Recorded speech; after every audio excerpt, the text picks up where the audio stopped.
This story all starts back when I was about 6 or 7. I was always a quiet girl that liked spending a lot of time alone reading or playing. I had a lot of friends, but never spent much time with them outside of school, because my alone time was something that was always very important to me. After moving to a new city closer to some relatives that I didn't see much growing up, my aunt decided that it would be a great idea if I spent my after-school hours playing with her son, who's about 7 years older than me. My cousin was an odd kid. He never got on well with other people, and usually ended up being an outcast. He had no friends, and spent much of his time indoors watching TV or playing video games.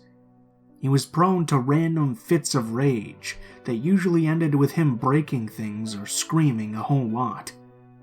He was also a lot bigger than most people his age, and was pretty huge compared to me. Around when we started hanging out, he was already about 6'4" and pretty overweight. He also had what I've come to call dead eyes. When he looks at you, it's like he's looking through you, and any emotion he showed never reached his eyes, other than anger. My aunt thought it would be beneficial for the both of us if we started spending our free time together so that he would have a friend, and I wouldn't be spending so much time alone.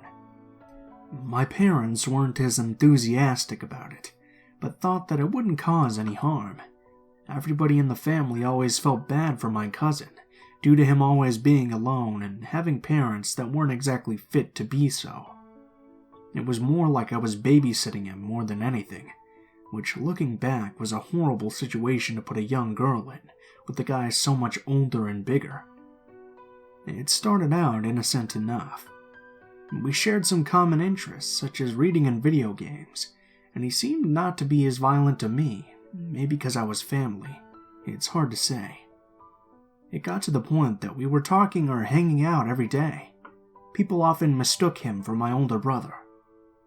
When I got to be about 9 or 10, though, things started to change. By that time, he was 17, had been kicked out of school, and was regularly intimidating people. He was socially awkward to the point that I was the only person who he could have a conversation with, and he came to depend on my presence. I couldn't hang out with friends or ever have free time, or he would call up screaming and crying that I was betraying him or abandoning him. Then the threats started. I remember being in his apartment with him one day while his parents were out, and he was showing me a new knife that he had bought. For whatever reason, I was never afraid of him, even when he would have outbursts around me. It always seemed that I could calm him down, and I couldn't imagine that he would hurt me, as I was his only friend. It was this day that he laid down that we were going to run away from home when I turned 16, and that I was going to be his wife. Take care of him like a mother, basically, while he would spend his days playing video games. I sort of laughed it off, thinking it was a bizarre joke, or some sort of game he was playing. This made him really angry. He flew off the handle, started screaming and waving the knife around with the blade out, that we were meant for each other, and there was no way he would let me live if he couldn't have me. Being a naive idiot, I didn't tell my parents or his, and things started to get worse from there. If I tried to put off hanging out with him, he would threaten to kill my parents, or my cats, or his parents. He would come to my apartment late at night, knock on the door, then run off. I guess just to let me know he could. At the same time, he began doubling down on me being destined to be his lover. He would use his allowance to buy inappropriate clothing for me, or flowers. He would write poems and fanfics about our life together. He would call me in the middle of the night and try to get me to talk about inappropriate things with him. He also became very controlling. It got to the point that just going to school for the day would set him off, because it was less time he got to spend with me. I remember being about 14, and him killing his pet parrot in a fit of rage because I was late coming over to his apartment after school. It's cliché as hell, but he was screaming, "Look what you made me do," over and over, and then crying and hugging his parrot. It was one of the most terrifying things I've ever seen. He had a new parrot the next day. I can't remember how, but I ended up telling my parents about everything he was doing, and that I was afraid to ever be around him. They banned him from seeing me anymore, and told his aunt that he was scaring me and not to bring him to family get-togethers. I was honestly relieved and thought it would be over, that I could start living some sort of a life of my own without being tied to the hip to him. But then, the threatening phone calls, text messages, and social media messages started. He would either try to catfish me by pretending to be someone else, or he would straight up tell me that I was going to die soon, or my family was, that it was my fault for ruining his life. He sounded deranged. The way he would scream and scream, his all-caps messages. I had to stop going out for walks because he started showing up and watching me. I honestly thought he was going to kill me. Every day was constant fear until I was 16 or so and got my first boyfriend. When he heard that I was with someone, I got my last message from him, saying I betrayed him in the worst way possible, and that one day, it could be weeks from now, or even years, he would kill me. Everything sort of died down after that. He never came to family gatherings again. He became a NEET and lives off his parents playing video games all day. He found someone else online that he started to stalk, which I guess took his focus off of me. My life went back to some sort of normal until I was about 21. Then I received a phone call from him asking me to help get his life back together, because according to him, the day I left his life was the day he lost all hope. I hung up on him immediately. It's been years now. He's in his mid-30s and is still a NEET. I still fear he'll come for me one day. I see him every once in a while, walking around where I now live. He looks terrifying. There's honestly so much more to the story that I've forgotten over the years. It's become such a blur due to a lot of other things that I was coping with around the same time. But I can say he made my life a nightmare for many years. Some of the more painful aspects of the story I can't even get into without throwing myself into a fit of anxiety. I hope to God that I never have to be in the same room as him again, because if that happens, I don't think I'll come out the other side alive.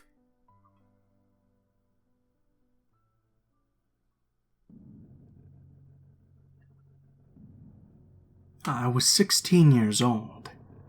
It was the middle of summer in Arizona, and I was spending the day at my boyfriend's house. It was probably around 11 a.m., and we were trying to figure out what we were going to do for the day. Something happened. I don't remember exactly what, but we ended up getting into a huge fight. It was pretty bad, and I was tired of fighting. I put on my shoes and grabbed my bag and left. He tried to chase after me to change my mind, but I refused. My best friend lived probably 3 miles away, and it wasn't too bad of a walk. Plus, it was the middle of the day, so I figured everything would be fine.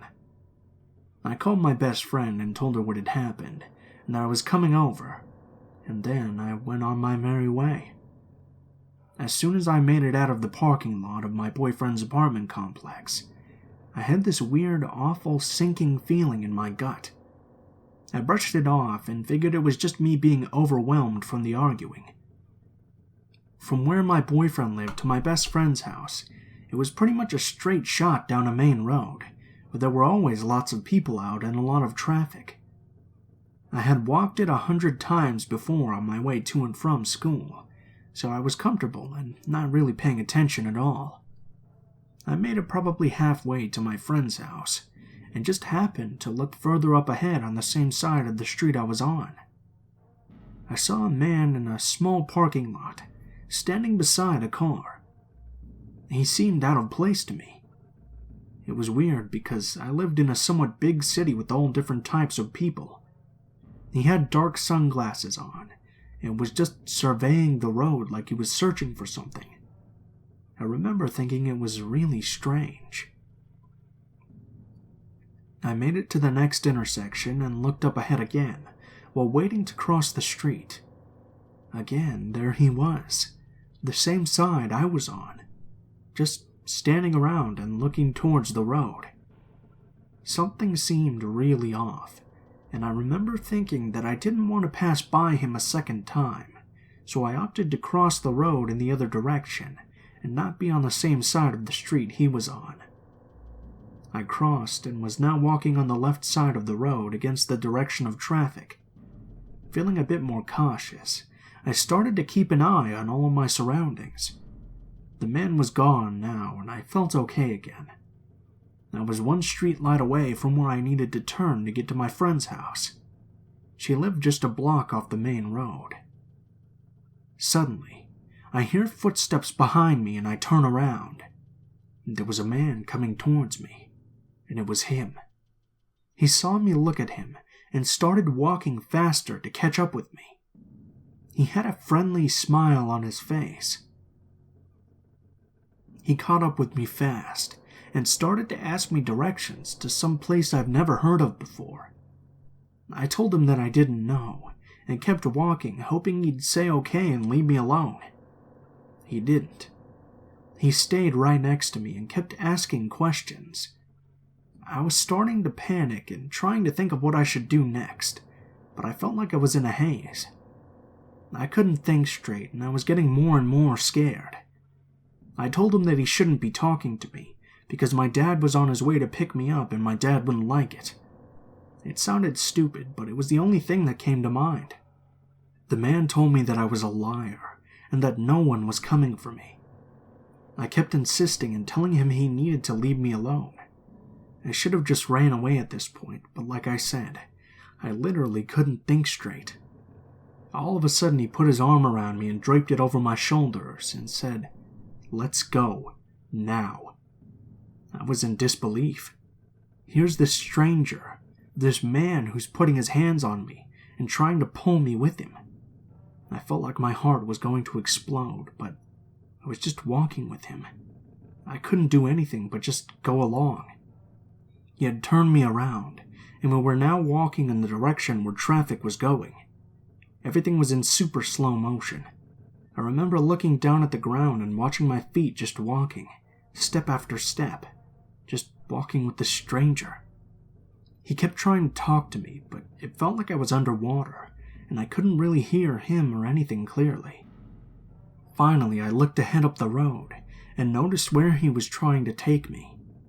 There was an abandoned house, almost completely surrounded by a tall brick wall. It felt like hours had passed, but it was only seconds. I felt almost like the blood was draining from my body. I started seeing flashes of myself, dead somewhere and thrown into a ditch. That was it. I finally snapped out of it. After being in this sort of trance, a thought finally came into my mind. My phone. I needed to get my phone. Luckily, my bag was on my right arm and he was on my left, so he didn't notice me slowly reaching in to grab it. It was a flip phone, so I was able to open up and find the call button, and tap it twice to redial the last person I'd called, without ever having to take my hand out of the bag. I remembered that the last call I had made was to my best friend, when I was telling her I was coming over. Thank God. I knew she'd answer. I gave it a few seconds to ring and then just started screaming as loud as I could. I brought the phone up to my face and screamed help over and over. I felt a rush of tears stream down my face. He saw my phone and yanked it out of my hand, slamming it closed. I kept screaming anyway. He started yelling at me and cussing, and I remember him screaming at me to shut the fuck up. He put my phone away in his pocket and tightened his grip on me. He had one hand on each of my arms as he walked beside me. His fingers dug into them, and he pushed me, forcing me to walk with him. I remember shuffling around and trying to get away, but there was a lot of gravel in the sidewalk and I couldn't find good footing. He was still yelling and cussing at me, and I could smell alcohol all over his breath. It made me feel sick. This whole time there were cars driving by us, and I couldn't understand why no one was stopping to help me. We were getting closer to the house, and I remember thinking, I have to get away now. I stopped walking as abruptly as I could and dropped. I literally just bent down and jumped backward, slipping right out of his hands. I think it caught him off guard. I saw a glimpse of him look at me from under his arm, and he looked furious. I turned around immediately and started to run as fast as I could.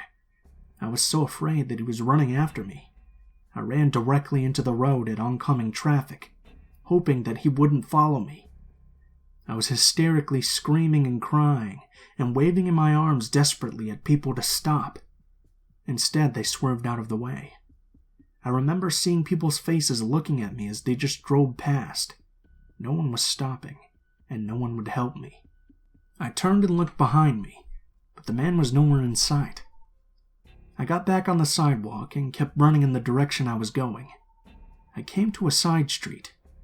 There was a silver van stopped in the middle of the road, with a younger woman flagging me down and asking if I was okay.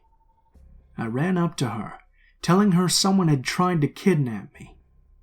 She handed me her phone to call the police, and told me that it was okay now and that she would wait with me. Another car pulled up behind hers, a white work truck filled with tools. 2 men jumped out of the truck and ran over to see what was wrong. The woman explained what had happened while I was still on the phone with the police. They were older Hispanic men that didn't seem to speak English very well, but they understood what she had told them. One of the men ran back to the truck and brought me some of his Big Gulp to drink. It was a watered-down Pepsi, but it was so hot out, and my throat had hurt from screaming. I drank it and thought about how refreshing it was. The other man asked me what the kidnapper looked like. I described to them what the man had looked like and what he was wearing, and without another beat they jumped back into their truck to drive around and track him down. Finally, a police officer arrived, and I thanked the woman who had stayed with me. I walked over to the officer and explained what had happened while she drove off. After I told him everything, he told me I shouldn't have dressed so revealing and it probably wouldn't have happened. I was wearing a regular tank top and long leggings. It was 110 degrees out that day. He gave me his cell phone so I could call my mom to come pick me up. She answered and I told her what happened. She was 45 minutes away across town at work, and I think those 45 minutes were some of the worst of her life because she didn't know exactly what had happened or if I was okay. The police officer then offered to take me to my friend's house, which was only a minute or 2 away while we waited for my mom to get there.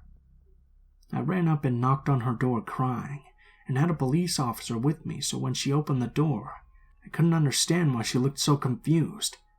I had called her and screamed for help, so surely she knew something was wrong, and had called and told someone I needed help. No. She answered the phone and heard me crying for help and thought nothing of it and went about her day. Not sure why that didn't bother me more than it did back then. Finally, my mom got there, and I started crying again as soon as I saw her. I thought I'd never see her again. I hugged her and just cried even more. She talked to the officer who had dropped me off. He had only filed a police report and wouldn't even attempt to look for the man who had just tried to kidnap me because too much time had passed and he would be long gone by now. He had sent another officer to the scene of where everything had happened to try and find any evidence. He found my phone thrown beside the brick wall near the house. They then fingerprinted it, but all of the prints were too smudged to be of use. And that was that. The police went on their way and never gave it another thought. It's been 10 years since then, but I still think about it a lot. I always make sure all my doors are locked, and I never really go anywhere alone. I have trouble just walking to the mailbox sometimes. I get scared getting out of my car to put gas in it if there are men around. I have to have my husband leave work to come home and be with me if there's ever any normal appointments at our home, like the maintenance man having to come inside to fix something, and I instantly panic if I lose sight of him at the store while we're out. I still cry about it sometimes. I can't even really remember anymore what the man's face looked like, but I'm still plagued by him to this day, and I hope I never have to meet him again.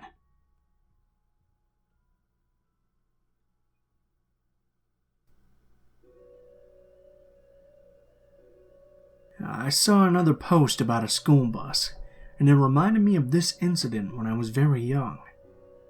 My bus route was long, anywhere between 1 to 2 hours, and I was one of the last stops. It was on a really rural route, with lots of mountains, dirt roads, and holloways. Being a rural area, most of these hollows were long, windy roads that families and relatives lived on. Normally just 1 or 2 families of kids being dropped off at the same points. This meant that if a particular family of kids didn't ride the bus that day for whatever reason, that the bus driver could skip that hollow and save us anywhere from 5 to 30 minutes off the total route. How could this ever be a bad thing, right? But one particular hollow, about 5 miles long, had only 2 stops for 2 different families. The second family lived at the furthest point down the road. It was easily 3 to 4 miles past the first family's drop-off point, down a crooked, dead-end, single-lane dirt road. It was the worst part of the route each time. Now, on days the second family didn't ride the bus, if the driver skipped driving all the way to the second family's house, then it would save a 20-minute round trip, not to mention the stress of driving on the claustrophobic dirt road in a huge hulking school bus. There were also times the family waited to pick up the kids in their own car at the first drop-off, to save the bus a bit of time and spare it the experience of driving down that road. So of course, whenever they could, the driver would turn around at the first family's drop-off point. However, this was not as smooth a turn as going the full way to the second family's house. This drop-off point was a small circular area, with a couple of different driveways spiraling off of it, only one of which was large enough for a school bus to fit, and definitely not big enough for a bus to do a 360 turn in one swoop. With the help of the larger driveway, though, a 3-point turn could get us out of there easy peasy. At most, the bus needed 2 meters of this driveway space and hardly 30 seconds of its time.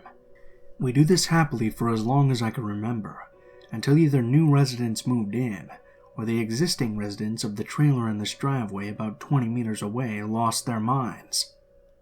Suddenly, there's a large red farm gate at the extreme end of the driveway. No possible way for the bus to turn around when closed. For the first few months, whenever we could cut this route short by turning there, the driver would stop the bus during the 3-point turn, open the gate, barely reverse into the driveway, pull out, stop the bus again, close it, and carry on, saving us all 20 minutes of needless driving. Keep in mind this only happened when the second family either did not ride the bus or was being picked up, so not very often at all. Then one day we turn up and there's now a lock on the gate. So we drive the 20 minutes and just carry on. Still, each time we have a chance to do the turn, the driver would check if it was unlocked. I don't know if it was ever requested to leave it unlocked, but I know from the driver's reactions they wanted it to be. So if it did happen to be, we would take the shortcut and the driver would put the gate back as it was. To my knowledge, no one ever complained about this. Then comes the day of the trap. We get to the first drop-off. The second family was not riding the bus. Nothing looks amiss, except, hey, what do you know? The gate is open. I can remember the smile on the driver's face as she puts the bus in reverse and begins to turn. At this point in the ride, it's just myself and 3 to 4 other kids, only one being a grade above me, and I was barely 6 years old. Of course, I was chattering away with my friend, and didn't notice that we had stopped. Once I did start to look around, however, to my confusion, there were an assortment of ATVs, 4-wheelers, side-by-sides, and the like, and actual cars that had pulled out of the side driveways to surround the bus in every single direction. To make it more confusing, and thinking back, horrific, they all had an assortment of firearms. Yes, real guns. Now I'm 6, and I grew up around guns. I wasn't scared by what I saw, but I also didn't realize we were being held hostage. All I remember is the feeling of profound confusion, not being able to work out why we were sitting there, what these people were doing and why the other kids were crying. Maybe I was blissfully ignorant, but the driver told us to play on the floor and not look out the windows. Me being me, I propped my jacket up over the window in my seat and told everyone we could play under my row. I ended up having a great, albeit slightly boring time waiting. It went on for what felt like hours, and I never looked out the windows during it, but I'm sure it was really only an hour at most, give or take. Our parents slowly started showing up looking for us. I remember 2 kids being allowed out before me. Then, as I was growing truly bored, my grandfather showed up to save me, too. He came onto the bus, spoke to the driver, and held my hand as he walked me back to his truck, no one else saying a word except my cheery goodbye to the driver. I remember all of the gang just staring her down as I walked away, and she never moved from her seat the entire ordeal. I didn't know what happened after I left. It was only later that I grew up to realize the severity of the event. I know for sure my grandfather and parents called the school system, but I never heard of any punishment or follow-up. The gate was never left open again, and we still had to drive that route each day, always driving it all the way through. Except, of course, for those blissful days both family of kids didn't ride and we could skip it altogether. The same bus driver stayed on the route. She was honestly an angel to remain so calm and collected throughout.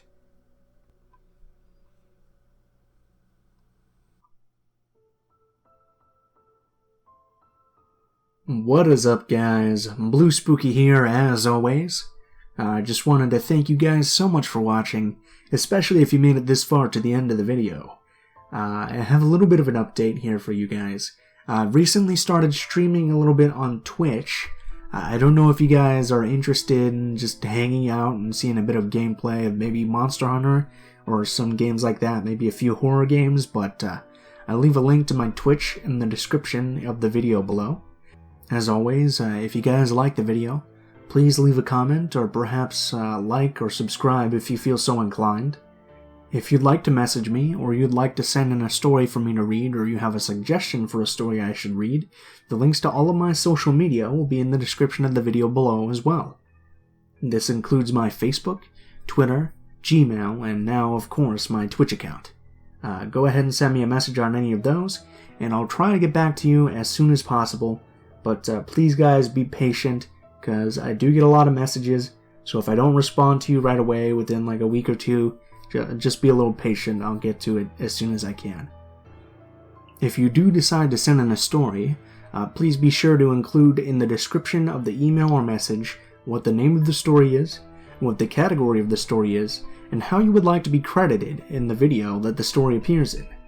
If you guys are curious about the music used in this video, links to the music and the order in which the music appears will always be in the description below the video, so you can go ahead and check that out there.